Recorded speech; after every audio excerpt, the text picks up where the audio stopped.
ফিমেলদের gym করা নিয়ে অনেক অনেক মত, অনেক রকম কন্ট্রোভার্সিজ আছে। চলুন আজকে এই ভিডিও থেকে সত্যিটা জেনে নিই যে ফিমেলদের জিম করা উচিত না উচিত নয়। একটা সার্টেন এজের পর থেকে ফিমেলদের বডিতে অনেক অনেক প্রবলেমস আসতে শুরু করে। তাদের মাসেল উইক হয়ে যায়, ফ্যাট ডিপোজিট হতে শুরু করে, বোনস উইক হতে শুরু করে।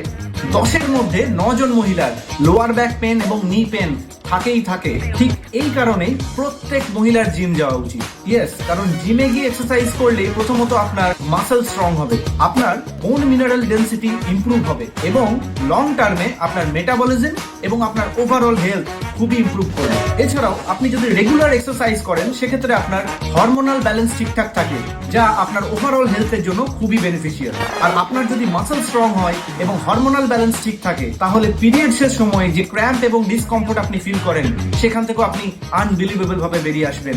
এবং ওয়ার্কআউট করার ফলে আপনার ব্লাড ফ্লো ইমপ্রুভ হয়, আপনার বডি ডিটক্সিফাই হয়, যার ফলে আপনার স্কিন কোয়ালিটি এবং স্কিন গ্লো দুর্দান্ত ভাবে ইমপ্রুভ করবে এবং আপনি কনফিডেন্ট এবং অ্যান্টি এজিং থাকতে পারবেন। তবে এটা আপনাকে নিশ্চিত করতে হবে যে আপনার ডায়েটে যেন মাইক্রোনিউট্রিয়েন্ট সঠিকভাবে ব্যালেন্স থাকে, কারণ সাধারণত মহিলারা বেশি ডায়েটিং করে থাকেন এবং প্রপার নিউট্রিশন নলেজ না থাকার জন্য তাদের বডিতে মাইক্রোনিউট্রিয়েন্টস ডেফিসিয়েন্সি হয়ে যায়। তাই জিম করার সাথে সাথে প্রপার ডায়েটটাও কিন্তু খুবই ইম্পর্টেন্ট।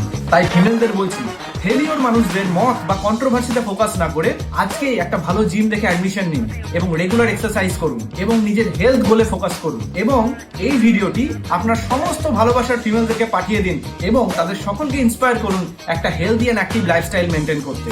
আর অবশ্যই অবশ্যই অবশ্যই আমাকে ফলো করুন যদি আপনি fit, fine and healthy active থাকতে চাইছেন। So stay healthier and happier.